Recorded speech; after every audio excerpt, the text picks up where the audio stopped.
સરહદી ગામો સાયરન સિસ્ટમથી સજ્જ.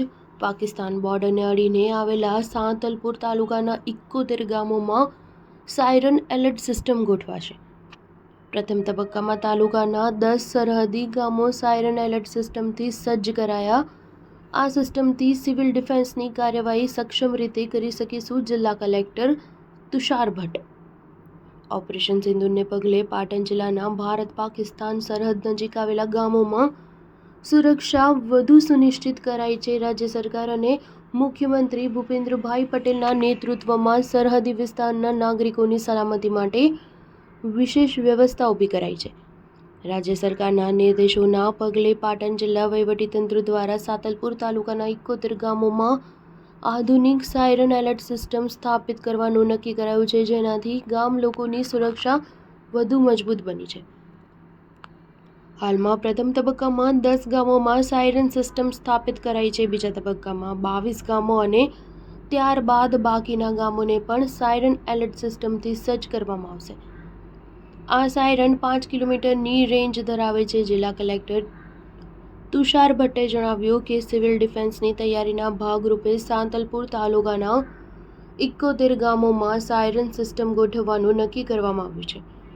કોઈપણ કુદરતી આપત્તિ કે યુદ્ધ જેવી પરિસ્થિતિમાં લોકોને જાગૃત કરી શકાય અને લોકોને સલામત સ્થળે પહોંચી જવા સૂચના આપી શકાય, એ હેતુથી આ સિસ્ટમ ગોઠવાઈ છે. આ સિસ્ટમથી સિવિલ ડિફેન્સની કાર્યવાહી સક્ષમ રીતે કરી શકીશું. જિલ્લા કલેક્ટર તુષાર ભટ્ટે લોકોને અપીલ કરતા જણાવ્યું કે જ્યારે પણ સાયરન વાગે ત્યારે સલામત સ્થળે ખસી જવું અને તંત્ર દ્વારા જે સૂચના આપવામાં આવે એનું પાલન કરવું. Star news 7 Patan. મારું નામ જયશંકભાઈ ખેંગારભાઈ આહિર, ગામ ફાંગલી. હમણાં જે પહેલગામમાં હુમલો થયો કાશ્મીરમાં અને ત્યાર પછી જે 7, 8, 9 દિવસના સરકાર દ્વારા જે મોકડ્રીલ અહીંયા યોજવામાં આવી, તેમજ અહીંયા જે સાયરન મૂકવામાં આવ્યું છે, તેમજ અહીંયા આ જગ્યાએ જે ભયનો માહોલ કે એવું કંઈ છે નહીં. અને બીજું કે સરકારશ્રી દ્વારા અને વહીવટીતંત્ર દ્વારા જે અહીંયા સાયરન મૂકવામાં આવ્યું છે તે ગામ લોકોને એની માહિતી મળે અને તેમજ બ્લેકઆઉટ કે જે પ્રોગ્રામ થતા હોય એ પ્રમાણે કરવાના. બીજું કે જે અમારા સરહદનું ફાંગલી ગામ છે પણ અહીંયા કોઈ ભયનો માહોલ કે એવું કંઈ છે નહીં અને અમે સાથે મળીને રહીએ છીએ. તેમજ વહીવટીતંત્રે જે અહીંયા કામગીરી કરી છે તેમજ અમને માહિતગાર કર્યા.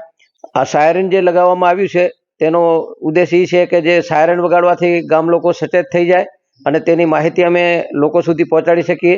તેમજ જે સાયરનથી બધા સાવચેત થઈ જાય અને એને ગામની અંદર જે લાઇટો બંધ કરવાની આ તે બધી માહિતી મળે તે અને તેમજ તેના માટે અમે કરીએ છીએ. અને આના જે લગાવવામાં આવ્યું છે તેમાં વહીવટીતંત્રનો ખૂબ ખૂબ આભાર માનીએ છીએ.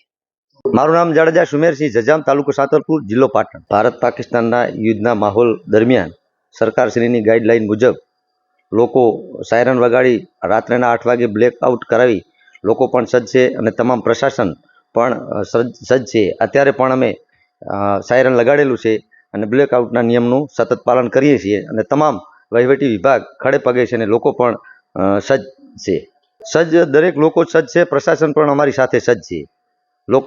લોકોની સાથે પ્રશાસન અને વહીવટી વિભાગ તમામ સજ્જ છે. સિસ્ટમથી પહેલી ફાયદો અમને એ છે કે લોકો તરત આ સાયરન વાગીથી સજાગ થઈ જાય અને પોતાની રીતે સજ્જ રહે છે. આ સાયરન સિસ્ટમ લગાડી તે મુજબ સરકારનો લોકો સાયરન વાગીને સજ્જ થાય તે બદલ સરકારનો પણ આપણે આભાર માનીએ છીએ અને વહીવટી વિભાગનો પણ આપણે આભાર માનીએ છીએ. સિવિલ ડિફેન્સની તૈયારીના ભાગરૂપે પાટણ જિલ્લાના સાંતલપુર તાલુકાના 71 ગામોની અંદર સાયરન ઇન્સ્ટોલ કરવાનું નક્કી કરવામાં આવ્યું છે અને તે પૈકીના પ્રથમ લોટ તરીકે અત્યારે પહેલા તબક્કામાં 10 ગામોમાં અને ત્યાર પછી બીજા તબક્કાની અંદર બીજી 22 સાયરનો ઇન્સ્ટોલ કરવાની કામગીરી અત્યારે ચાલુમાં છે. એ ઉપરાંત બાકી રહેતા ગામોમાં પણ આગામી દિવસોની અંદર સાયરન ઇન્સ્ટોલ કરવામાં આવશે. આ સાયરનથી કોઈપણ કુદરતી આપત્તિ સમયે, યુદ્ધ જેવી પરિસ્થિતિ સમયે આપણે લોકોને જાગૃત કરી શકીએ, લોકોને સલામત સ્થળે પહોંચી જવા માટે સૂચના આપી શકીએ. એ હેતુથી આ સાયરનો ઇન્સ્ટોલ કરવામાં આવી રહેલ છે અને તેના થકી આપણે એક સિવિલ ડિફેન્સની કાર્યવાહી સક્ષમ રીતે કરી શકીશું. ગ્રામજનો માટે સંદેશ એ છે કે કોઈપણ સમયે જ્યારે સાયરન વાગે એ વખતે તુરત જ જાગૃત થઈ અને સલામત સ્થળોએ પહોંચી જવા દરેક ગ્રામજનોને વિનંતી કરવામાં આવે છે.